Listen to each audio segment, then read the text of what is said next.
E essa palavra, ela vem nessa direção, com muito cuidado e muito carinho, né? Porque eu costumo dizer para a igreja, repetidas vezes, que... Tá filmando aqui, aparece também? Ah, que bom. Repetidas vezes que eu aprendi com um pastor que eu, Rogério, Samuel, Joãozinho, nós não somos pastores de vocês, né? As ovelhas têm um pastor, que é Jesus Cristo. Temos esse nome de pastor, mas o verdadeiro pastor, o único pastor é Jesus Cristo. Mas não sei quantos sabem, eu aprendi isso. Falei com alguns pastores e eles não gostaram da analogia, mas eu aprendi que o pastor de ovelhas, ele tem algo para ajudar ele. Sabe o que ajuda o pastor de ovelha? Os cachorrinhos, já viu? Cachorro, cão, pastor. Esses cães, pastores, são inteligentíssimos, tem várias raças.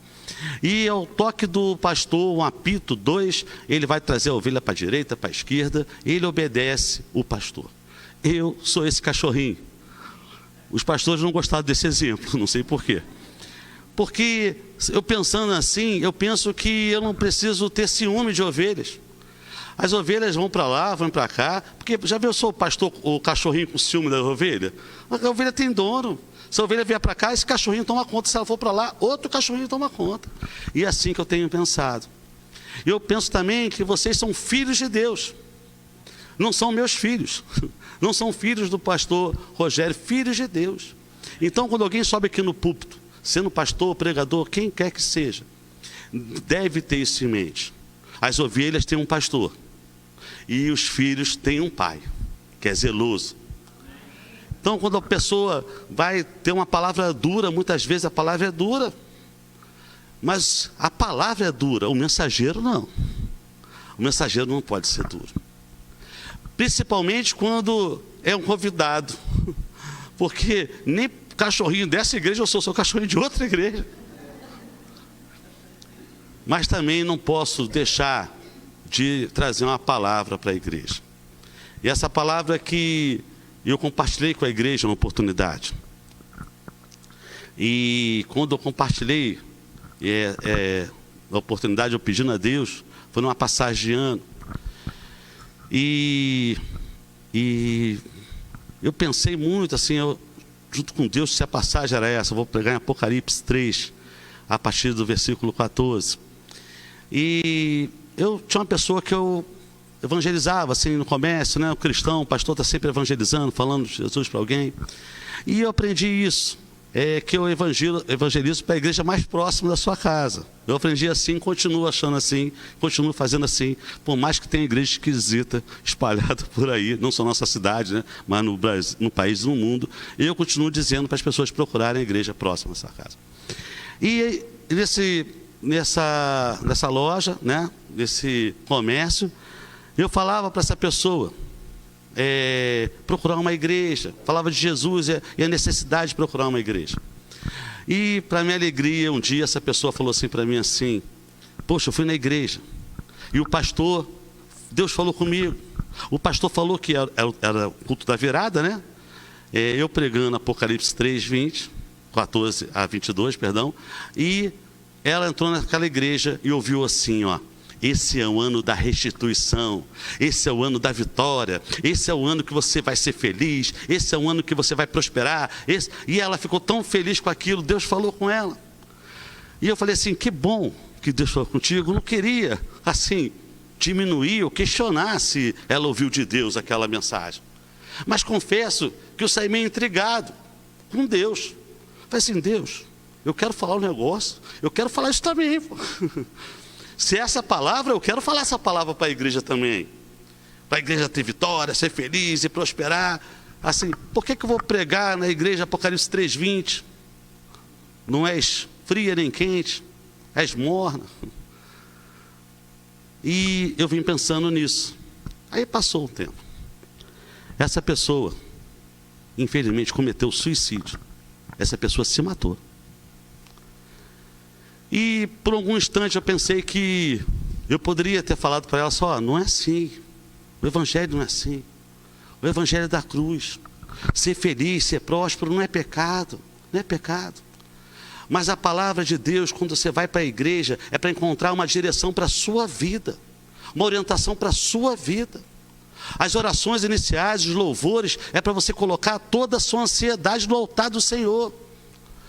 Aquilo que está afligindo a sua alma, a sua mente, não está deixando você dormir, está impedindo de você viver aquilo que Deus quer que você viva. Essas coisas têm que ficar no altar do Senhor. Então, invariavelmente, eu oro a Deus pelas pessoas que vão na igreja, membros ou visitantes. E essa oração, o desejo que eu tenho para você também, é que se você tem algum problema financeiro, que Deus te liberte desse problema. Não para você se deleitar em prazeres egoístas. Não, para que você seja generoso. Abençoe outras vidas, abençoe a igreja. Se você tem problema de saúde, eu espero que Deus liberte você desse problema. Não também para você viver de qualquer maneira a sua vida, não. Para que livre desse problema você possa dedicar a sua vida, a sua saúde para outra pessoa. E assim, problemas sociais, problemas de relacionamento, qualquer problema. Vocês entendem isso? O sentido de vida do cristão é o outro que dá sentido de vida. O outro maior que é Deus. E o outro igual que é o próximo. Amar a Deus sobre todas as coisas e amar o próximo. Como? Isso é bonito e é bíblico. Mas Jesus Cristo com os discípulos, ele aumenta o sarrafo. Ele fala assim, amar o próximo, assim como eu vos amei. Foi isso que ele falou para os discípulos. Amar o próximo assim como eu os amei. Um amor de entrega, um amor sacrificial. Então, irmãos, essa palavra é uma palavra que receba com coração, com carinho, com amor. Uma palavra que é para essa igreja. Eu penso que é para as igrejas de Andradas.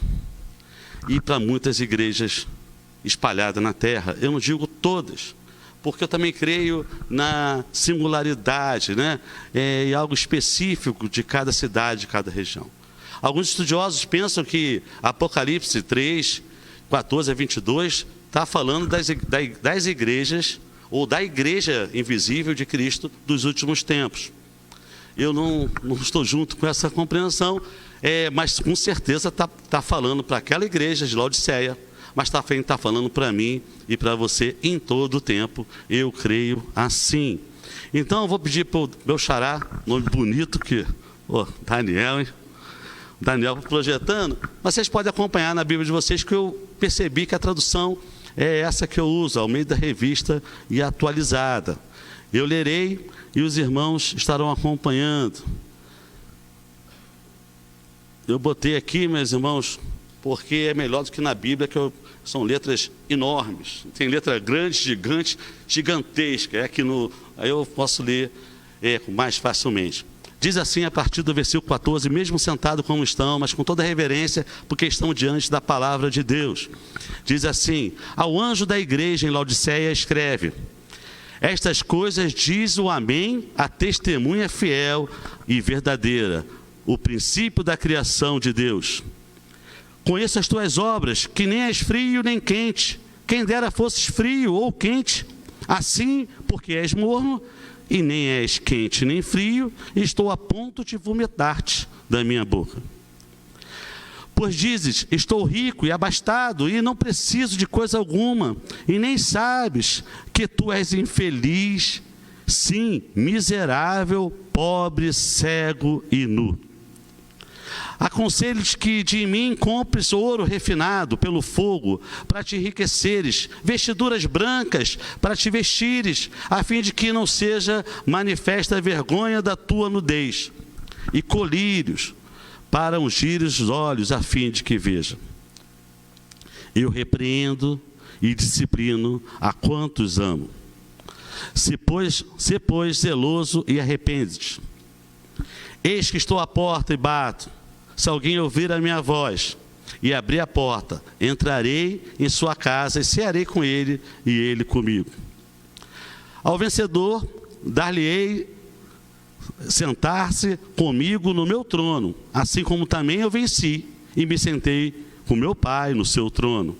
Quem tem ouvidos, ouça o que o Espírito diz às igrejas. Vamos orar mais uma vez? Feche seus olhos. Não deixe que nada, nem ninguém, nem coisa alguma atrapalhe eu falar de Deus ao seu coração. Senhor Deus e amado Pai, muito obrigado. Muito obrigado por essa porção tão preciosa da sua palavra. Pai Santo, muito obrigado porque podemos lê-la livremente, Pai. Pai Santo, que possamos, além da letra, ouvir a sua vontade para nossas vidas e sairmos diferente do que entramos e diferente para melhor. Mas para isso, contamos com o Senhor, Pai, pois sem Ti nada somos e sem Ti nada podemos fazer. Fale conosco, Pai, em nome de Jesus Cristo. Amém e amém. Então, essa é a última carta, ou a última igreja em Apocalipse, que Jesus destina uma carta. São 7 igrejas. Então, vem Éfeso, Esmirna, Pérgamo, Tiatira, Sardes, Filadélfia e Laodiceia. As igrejas anteriores tinham elogios, algumas só elogios, né? Assim, Pérgamo, Sardes, algumas tinham elogios, Tiatira, ela só elogios, mas crítica todas elas tinham, né? Algumas tinham, só essas duas que não. Mas elogios todas elas tinham, menos Laodiceia. Laodiceia não tinha elogio e só crítica.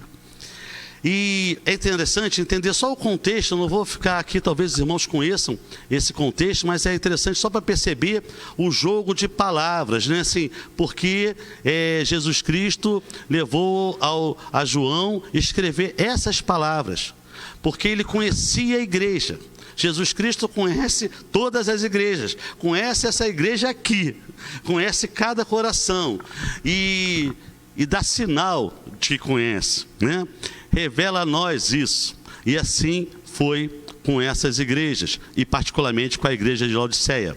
Uma cidade rica, um centro comercial, bancário, uma cidade também tinha indústria têxtil, e a gente vai ver, vai gravando isso porque é disso que ele vai fazer uma analogia, né?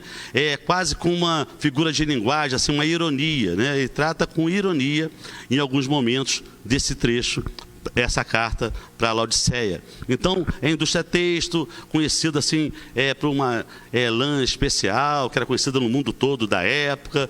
Também era conhecida por uma escola de medicina, que tinha colírio. Você lembra que falou aqui de colírio? Também tinha um colírio lá muito especial, era um especialista em oftalmologia, e é um colírio que usava lá para curar algumas doenças da vista. Então, esse é o cenário. E quando fala nem morna, nem fria, também está falando de um aspecto dessa cidade. Essa cidade tinha fonte, era cercada por fontes de água, uma cidade importante que hoje não tem só ruínas lá, né? Não tem uma cidade no local. É na atual ali Turquia, né? Mas ficava perto de Colosso. Hierópolis ficava ali perto. Fontes de água. Uma fonte de água fria, outra fonte de água quente, né? Mas essa água quente, ela vinha até a cidade com aquedutos e chegava na cidade, chegava morna. E uma água morna é uma água que realmente dá vontade, né? Dá ânsia de vômito, né? Então, é esse cenário que está trazendo aqui Jesus Cristo para que essa igreja nessa cidade possa refletir.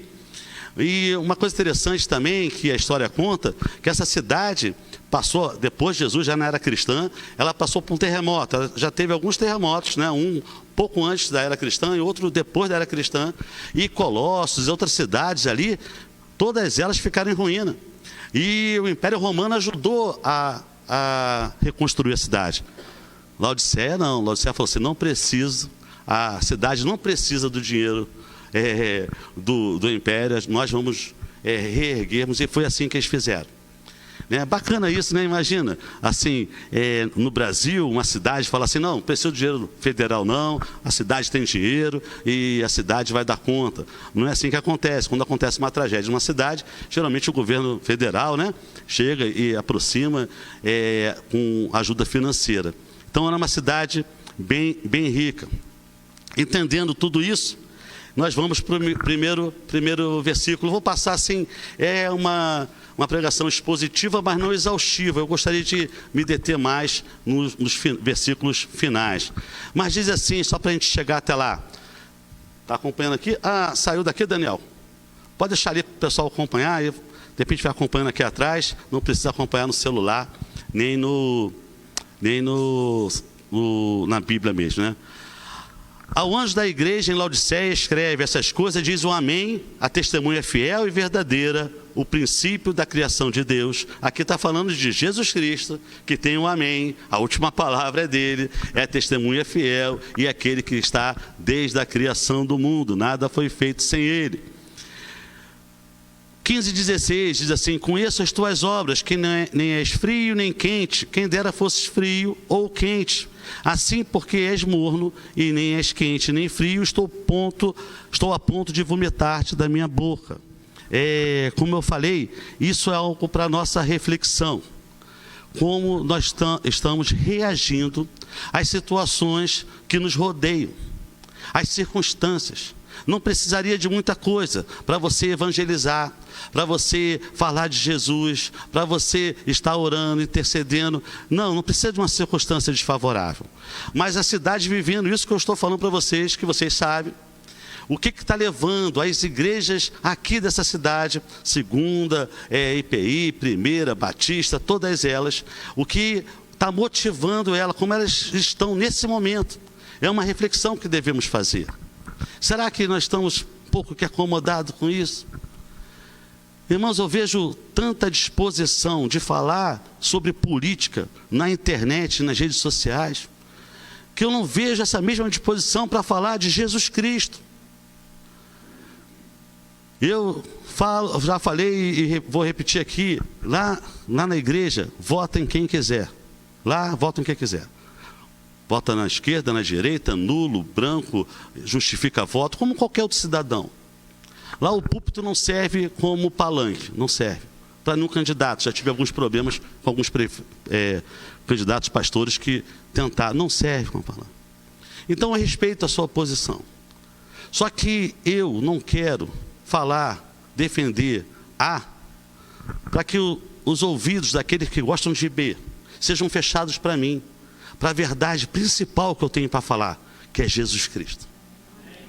Então tem pastores que estão tomando lá, daí fala assim: mas é Facebook, é Instagram, lá eu posso fazer o que... Não. Aí as pessoas estão cancelando, não estão ouvindo, estão tirando, e não ouvem aquilo que é o principal, que é a mensagem de Deus. E eu vejo pessoas tão quentes para discutir política, mas tão mornas para falar de Jesus Cristo. E mesmo na igreja, até frequentar a igreja, que é uma coisa básica, é o mínimo que se espera de um membro de igreja, é frequentar a igreja, é o mínimo. Não estou falando sobre, mas até esse mínimo tem dificuldade. Tem pessoas que chegam para mim na rua e vão eu acabo de pregar, geralmente eu dou umas voltas na cidade para diminuir um pouco a adrenalina. E aí tem pessoas que às vezes não querem nem encontrar ninguém, nem olho para não encontrar ninguém, para não ficar constrangendo, não quero constranger ninguém. Eu aprendi com meu avô que quem tem vergonha não vergonha os outros. Mas alguém fala para mim assim: pastor, eu estou precisando mesmo ir para a igreja. Pastor, eu estou precisando, estou andando nervoso. Eu falei: está nervoso? Vai pescar, procura um psicólogo. Porque a igreja não é para isso. Você está pensando para a igreja para ouvir o que Deus quer da tua vida, para você ter sentido para a sua existência. É claro que aqui as pessoas se acalmam, a ansiedade diminui, onde Deus está presente, esses fenômenos acontecem. Eu sei disso. Mas não é o propósito principal. Então as pessoas ficam dando desculpa, postergando. Essa preguiça, essa letargia própria da nossa geração. Quando eu falo nossa geração, esse tempo que nós estamos vivendo é crianças, crianças preguiçosas, adultos preguiçosos, com dificuldades, muitas informações e pouca formação, pouca elaboração do que está lendo, do que está vendo, quando lê e quando vê. Uma geração TikTok, Instagram, vai só com o dedinho assim, se alimentando de tantas coisas. Mas não pode perder aquilo que é essencial, que é o sentido de vida. Pela graça sois salvos, mediante a fé. Isso não vem de vós, é dom de Deus. E não vem das obras para que ninguém se glorie. Mas o versículo continua assim, Efésios 2:10, fala assim: somos feituras dele, Jesus Cristo, criados em Cristo Jesus para as boas obras. Nós somos criados para isso. Se não fazemos isso, não fazemos aquilo que devemos fazer. E quando não fazemos o que devemos fazer, perdemos sentido de vida. Aí podemos ter dinheiro, podemos ter amigos, podemos ter tudo, mas não temos sentido de vida. Eu aprendi na faculdade, algo que eu não esqueço, quando um professor de filosofia, assim como psicólogo, filósofo, não sei se tem alguns aqui, assim, sempre um pouco alternativo, né? Meio doido, como alguns diriam, né? Ele dizia assim, a caneta, defina a caneta. A gente definiu caneta, não sei, uma definição simples, um objeto de escrever, né? Um objeto que escreve com tinta, para diferenciar do lápis. Aí ele falou assim, se não escreve, serve para alguma coisa. Aí serve para prender o cabelo, serve para coçar a orelha. Aí caneta não serve, não, e caneta não serve, caneta não, porque caneta é para escrever. Se coça a orelha, é coçador de orelha. Se prende cabelo, é prendedor de cabelo. Ela já não é mais caneta. Um cristão que não faz obras, não faz as boas obras, ele não é mais cristão, não tem sentido. Percebe que isso é urgente? E que boas obras, não é só obra social, não. Boas obras, é toda a vontade de Deus, é estar orando, estar evangelizando, tudo que for da vontade de Deus para a sua vida. Isso é primordial. Pessoas buscam tantas coisas e deixam isso de lado. Se um cristão verdadeiro não está vivendo assim, ele está triste. É igual cristão sem igreja. Ah, tem cristão sem igreja? Não tem? Tem, claro que tem. Passou por decepção, está chateado com uma coisa, frustrado. Eu respeito isso. Mas está triste. Porque não pode ficar sem igreja feliz. Às vezes ele fica acomodado, cauterizado, frio, mas não está feliz. Não acredito que esteja feliz um cristão longe da comunhão. Não estou falando nessa igreja, o templo bonito, não. Assim, essa comunhão aqui também bonita, igualmente, ou mais bonita ainda, que é a comunhão dos santos. Então, essa ideia de ser morno passa por isso. Nem é frio, e talvez seja um contexto diferente para nós hoje, uma igreja fria. Está falando que tem que ser igreja fria, não está falando isso.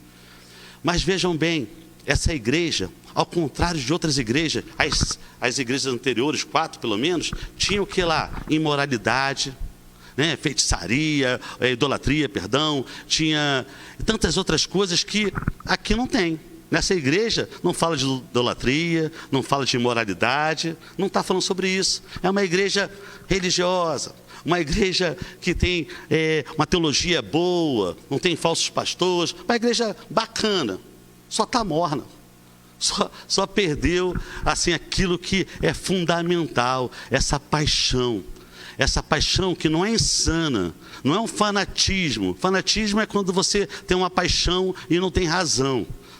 Né? Você faz qualquer coisa e nem sabe o que está fazendo, não existe uma base intelectual, racional para aquilo que você está fazendo. Eu estou falando de paixão, de amor. Essa é fundamental para sermos cristãos. E no 17 diz assim: pois dizes, estou rico e abastado, e não preciso de coisa alguma, e nem sabes que tu és infeliz, sim, miserável, pobre, cego e nu. Está falando aqui, lembra da analogia? E é tão interessante que ela fala da igreja com as características da cidade. Isso me leva a acreditar, e alguns estudiosos pensam assim também, que a cultura da cidade entrou na igreja. Ao invés da igreja influenciar a cidade, é a cidade entrando na igreja. Ao invés da igreja influenciar o mundo, é o mundo entrando na igreja. Essa é uma realidade triste.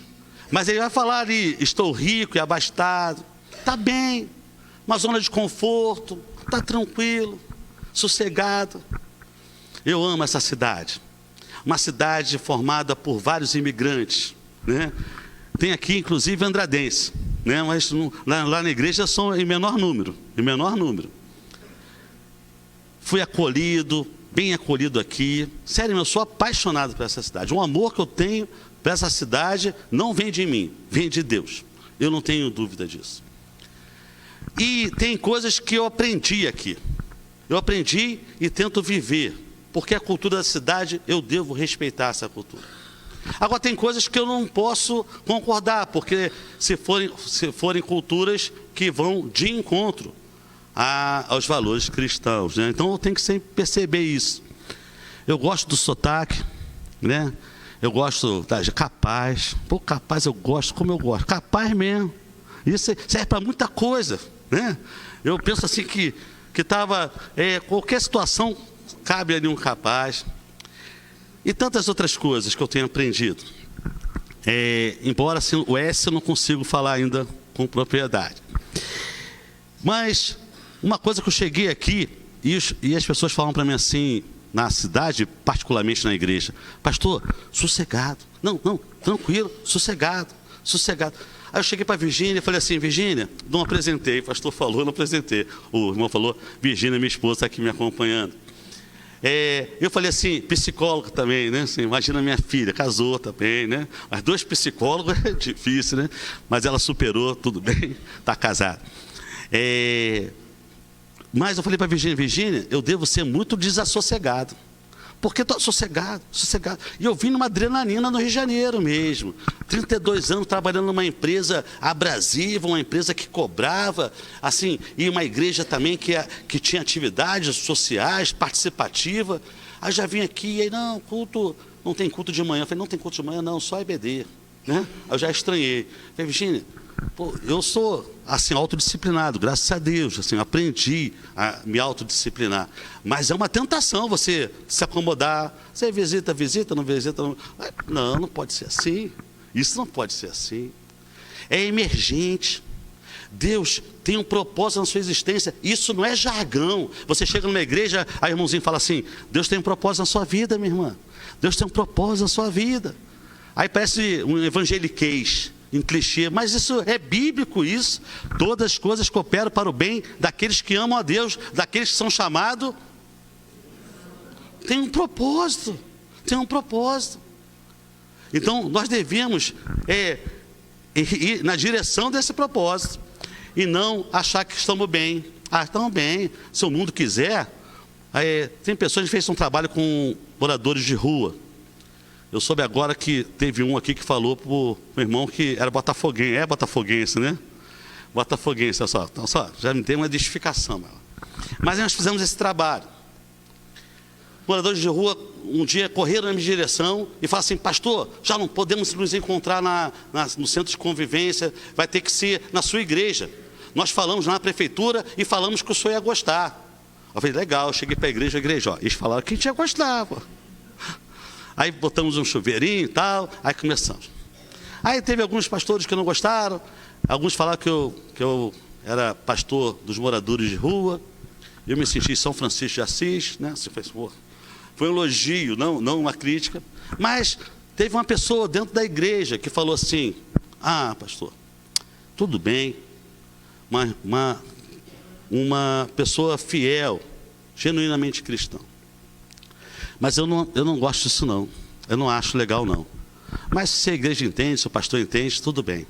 Para ela tinha dificuldade dos moradores, não moradores de rua, mas essa condição de rua, chegar na igreja e tomar banho, tomar café, almoçar e tal. Ela tinha dificuldade nisso.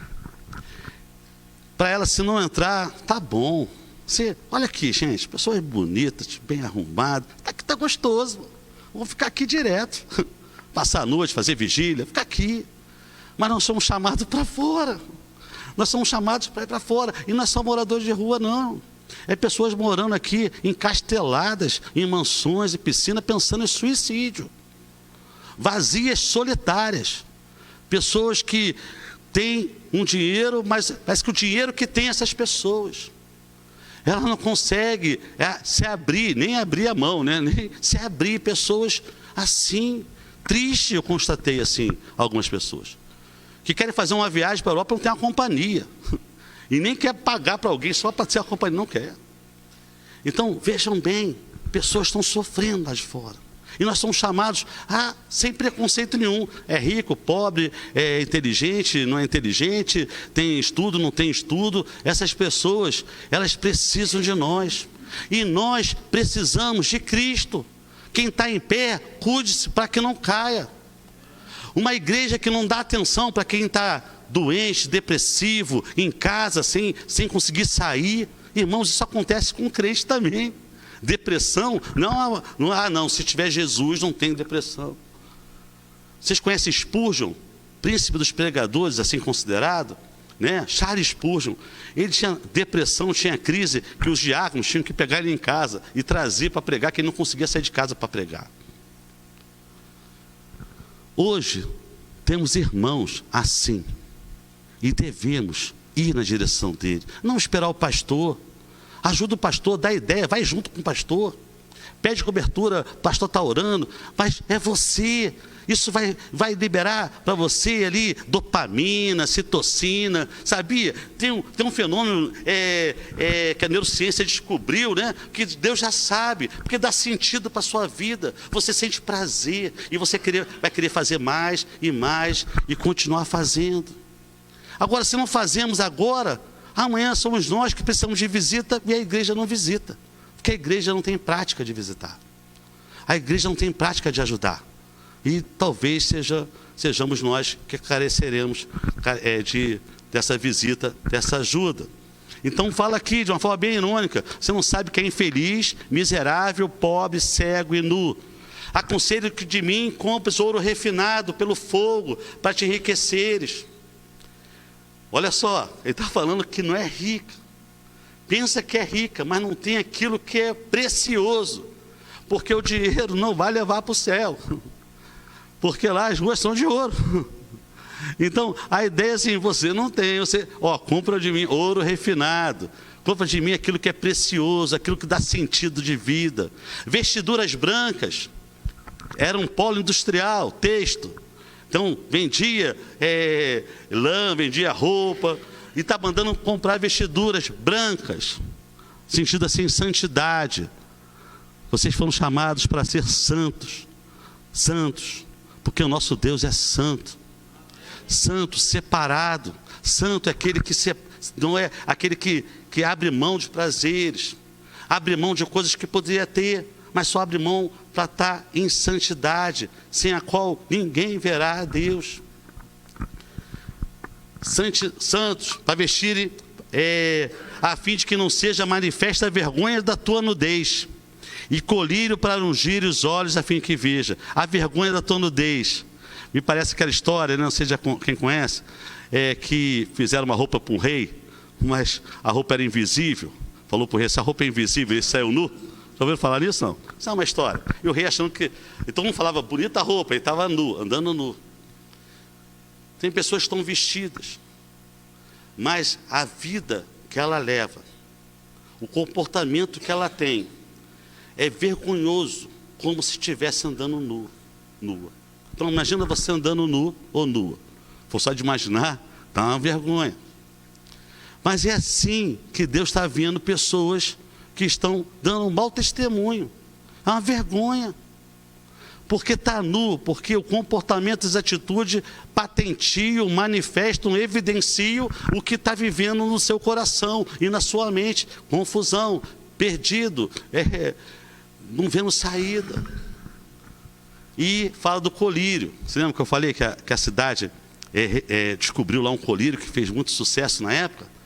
Para abrir os nossos olhos espirituais, para que a gente possa contemplar essa realidade que eu estou falando para vocês. Eu falo na expectativa de estar falando para filhos e filhas de Deus, porque se não for filho de Deus, não tem sentido o que eu falo. Se eu estou falando, não sei, pode ser. Mas se você é um filho, uma filha de Deus, isso faz sentido. E se você tem uma vontade mínimazinha, pequenininha vontade, essa vontade foi Deus que colocou no seu coração, porque não é sua, é de Deus. Eu estou falando no sentido de você fazer assim, para ver que esse foguinho, ele vai aquecendo, está aí o foguinho. A brasazinha está aí, você vai para aquecer de novo, né? E contagiar, e você começar a ter outra atitude. Mas para isso é importante vocês perceberem isso, né?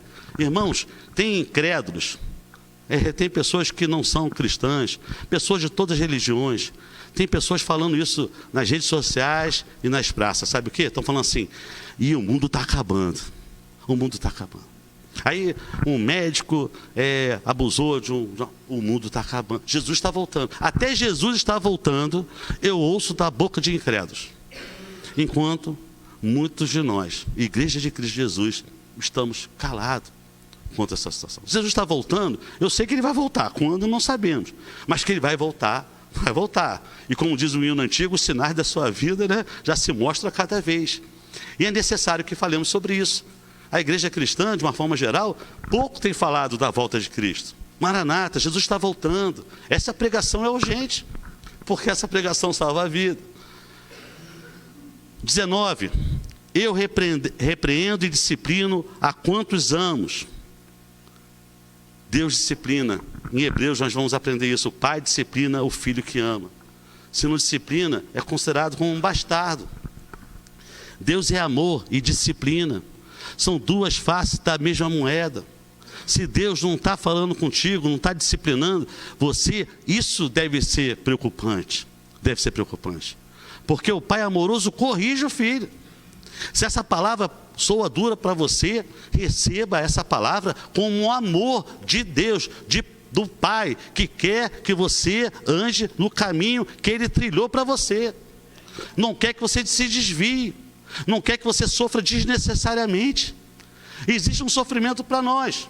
Alguns vivem, outros não, esse sofrimento. Quando João escreveu Apocalipse, os apóstolos já todos já haviam morrido e martirizados, invariavelmente. Ele não. Existe um sofrimento, mas tem sofrimentos desnecessários, feito por má escolha. Escolhe mal, vive mal e sofre pelas escolhas que está fazendo. É bem comum alguém falar para mim assim, pastor, estou sofrendo um trabalho, né? Eu sou crente, sabe que crente sofre perseguição. Aí, um infeliz, chega atrasado, falta, é testado do médico e está sofrendo perseguição porque não quer trabalhar. Mas ninguém fala comigo porque é chato. Porque fica julgando os outros, fica botando os outros no inferno. Nós não fomos chamados para ser chato, nem ser esquisito. Nós fomos chamados para ser santo. Então temos que ser agradáveis, simpáticos. É para agradar? É para agradar, é para agradar. Em todo o tempo, você tenta agradar. Porque quando você tiver que falar essa palavra dura, você fala com firmeza. Porque as pessoas vão ver que ele é fruto de alguém que ama, alguém que tem carinho. Então eu conversava com os moradores de rua, sento para conversar com eles, e hoje mudou muito o cenário assim, né? Mas eu troco uma ideia, converso. E um morador de rua uma vez falou para mim assim, pastor, vem à igreja aqui e fala que a gente vai para o inferno. Nem conhece a gente. Ele está errado, gente. Tem gente que está na rua e está salvo em Cristo Jesus. Eu posso falar que você é presbiteriano, vocês vão me entender. Está lá. Como Paulo já entregou a Satanás, para que o corpo padeça e o espírito não se perca, está lá, clamando por Deus. Lá no Rio de Janeiro tem um lugar chamado Cracolândia, aí era uma linha de trem, uma escuridão, só acendendo aquela luzinha do crack. Aí um missionário chegou para o pastor amigo meu e falou assim, olha só, não sei se você conhece embaixadores do rei, Batista tem os embaixadores do rei, né? Aí ele gritou assim, uma vez embaixador. Aí várias vozes daquela escuridão, daquelas trevas, usando droga. Sempre embaixador. Pessoas que pode ter sido só passou na igreja, pode ser, mas outros que estão presos ao vício das drogas, sofrendo desnecessariamente. Enquanto tem pessoas que estão perdidas na casa do Pai e não encontraram ainda Cristo Jesus com essa intimidade, com esse encontro pessoal. Mas Ele disciplina quem ama, entenda isso. Uma vez minha filha falou isso na igreja, eu fiquei tão feliz, que ela falou assim, meu pai, pequenininha, meu pai briga comigo e diz que faz isso porque me ama. E eu acredito nele. Ela acreditava em mim, ela não via meu amor na hora da briga, não dá para ver. Na hora da disciplina é chato. Quem gosta é crítica construtiva, ninguém gosta de crítica construtiva. Mas é importante. É importante então falar com jeitinho, né? Fala com amor. Eu falava isso para ela, está doendo mais em mim do que em você, filha. E ela acreditava em mim. Botava de castigo, eu botava de castigo e falava para minha esposa assim, ó, se ela pedir desculpa, eu tiro, vai lá. Pô, eu estou em casa querendo brincar com ela e eu boto de castigo, fica nós dois de castigo, eu e ela.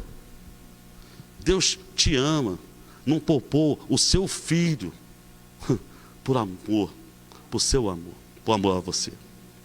Não poupou o próprio filho, não daria com ele todas as coisas. Não pode questionar o amor de Deus. Ah, perdi minha mãe, minha esposa. Tem gente que chora e fica de mal com Deus. Deus deu o seu filho. Nós não entendemos muitas coisas, não entendemos. Realmente nem eu tenho resposta para todas as coisas. Nem eu quero dizer assim, na posição de pastor, psicólogo. Não temos resposta para todas as coisas. Mas que Ele me ama, eu sei. A cruz do Calvário está patenteado esse amor por mim. O que eu tenho a mais do que isso é carinho de Deus. É um Deus carinhoso. É um Deus que dá graça sobre graça na vida da gente. Então, entenda isso. É um Deus amoroso. Pois zeloso e arrepende. Aqui não tem um juízo, uma condenação para a igreja. Está escrevendo para a igreja. Isso aqui é para a igreja. Está falando, arrepende. Jeremias, um homem dedicado a Deus desde a sua infância, né? Desde a barriga da mãe lá, Deus já tinha separado ele. Ele chega uma vez e solitário, ele fala assim, Senhor, eu não fico na roda dos que festejam, nem na roda dos escarnecedores, não, esse não era para ficar mesmo, nem dos que festejam. Ele fazia tudo e estou sofrendo por causa disso. Ele questionou a Deus, esse grande homem, Jeremias. E Deus falou assim para ele, quando você se arrepender, ele se arrepender, porque estava indo no caminho da meritocracia, no caminho assim, eu sou assíduo na igreja, eu venho na IBD, quarta-feira, eu sou dizimista, não, isso não pode acontecer comigo. Isso é um caminho difícil. Quem está pensando nesse caminho não conhece a história de Jó, não conhece a história de Jeremias, não conhece a história de homens de Deus que sofreram fazendo a vontade de Deus. E do próprio Senhor Jesus Cristo, que morreu na cruz por nós. Então, o convite é para se arrepender. Para se arrepender. 20, nós estamos caminhando para o final. Eis que estou à porta e bato. Se alguém ouvir minha voz e abrir a porta, entrarei em sua casa, cearei com ele e ele comigo. Esse, irmãos, é um versículo muito usado para evangelizar. Esse é o verdadeiro texto fora do contexto. Porque quando você usa para evangelizar, está fora do contexto. Lembra o que eu falei? É uma igreja. Está escrevendo para a igreja. Essa palavra é para a igreja. Ah, mas serve para evangelizar? Você pode usar um texto fora do contexto. Eis que estou à porta e bato da igreja. Jesus está na porta da igreja batendo. Alguém que é dono da igreja, alguém que poderia entrar, por empurrar a porta, abrir a porta, entrar, ele está batendo. Ele fala aqui, eis que estou à porta e bato. Se alguém ouvir minha voz, ele bate, ainda chama, né? Antigamente era assim, antigamente a pessoa achava que era falta de educação, bater assim, na porta. Eu falava assim, ô, São Antônio, São Pedro. Aí não atendia, aí dá uma batidinha na porta, levezinha, para não ser falta de educação. Antigamente era assim. Hoje tem interfone, liga, chama no WhatsApp, a pessoa vai lá e atende. Mas Jesus, ele está batendo na porta, porque não estão ouvindo. Ele está chamando e não está ouvindo. A palavra dele está falando contigo e você não está ouvindo. Então, ele está batendo. Alguém já disse que ele falando é a palavra dele, que muitos têm negligenciado, é a Bíblia Sagrada, a revelação dele. Está lá, falando. E bater na porta são as circunstâncias que batem na nossa porta. Sofrimento, dificuldade, dúvidas, enfim, bate na porta. E quando bater na sua porta, você deve deixar Jesus entrar. Ah, mas eu tenho Jesus no meu coração, mas talvez há muito tempo já não faz parte das orientações, das suas decisões. Você toma a orientação seguindo a sua inteligência, aquilo que você pensa. E veja, irmãos, a coisa pode ser óbvia. Ah, não, eu tenho que fazer isso é o melhor. Não, ora a Deus para saber se é isso. Foi assim com os homens de Deus. É essa a vontade? Essa a vontade de Deus? Se foi assim, a criança chegando é porque ela está acabando o culto já, né? Eu não estou aqui com o relógio, estou olhando, estou vendo o relógio, mas já estou terminando já. Veja assim, Davi, um homem segundo o coração de Deus. Uma ocasião o inimigo chegou lá, destruiu a cidade, levou as mulheres e crianças. O que se espera de um guerreiro é que ele vá ao encontro do inimigo e traga as crianças, as mulheres de volta.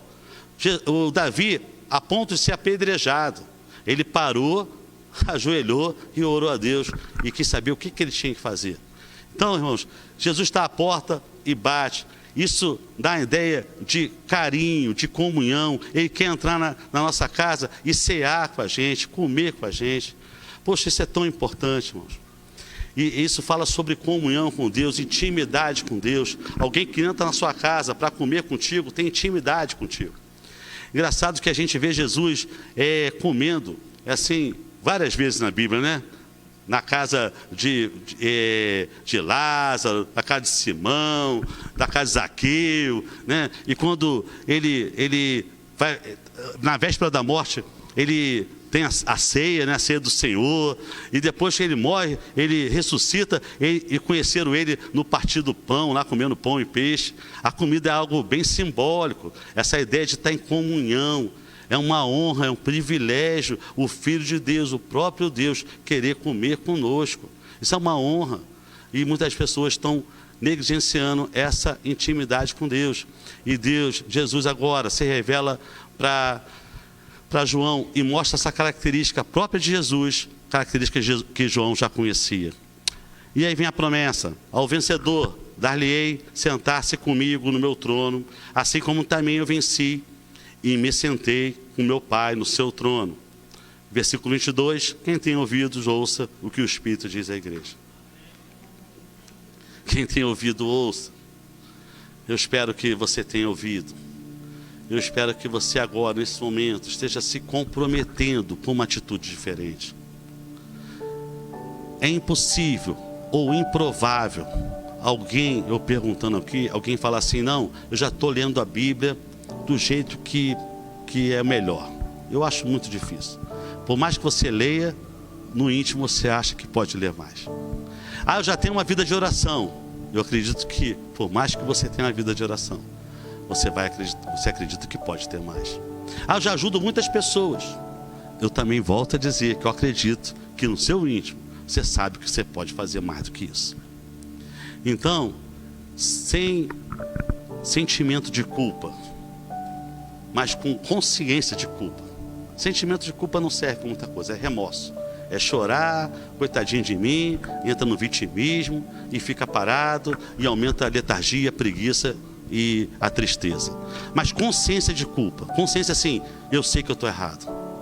Mas você também sabe que o nosso Deus é fiel e justo para nos perdoar de todos os pecados e purificar de toda injustiça. Ele é rápido em perdoar. E eu creio que a noite desse dia é uma oportunidade que você está tendo. Mas amanhã, segunda-feira, no meu trabalho, parece que aquele pecado vai continuar. Eu não sei como abrir mão disso, pastor. É tão difícil. Eu sei que tem pecado de domesticação, pecado assim, doméstico, né? Pecado domesticado, pecado que não sai da gente. Mas você tem vontade, uma vontadezinha que eu peço hoje, na noite desse dia, é só uma pequena vontade, que eu vou orar para que essa vontade cresça no teu coração, para que o Espírito Santo faça a obra dele na sua vida. E você vai se surpreender. Fala assim: como é que pode isso? Eu já não estou com mais vontade, sei lá, de mentir, de fazer fofoca, de ficar parado, de pornografia, não sei lá o que é. Ou alguma coisa que você faz que não está te incomodando. E você vai encontrar prazer no Senhor.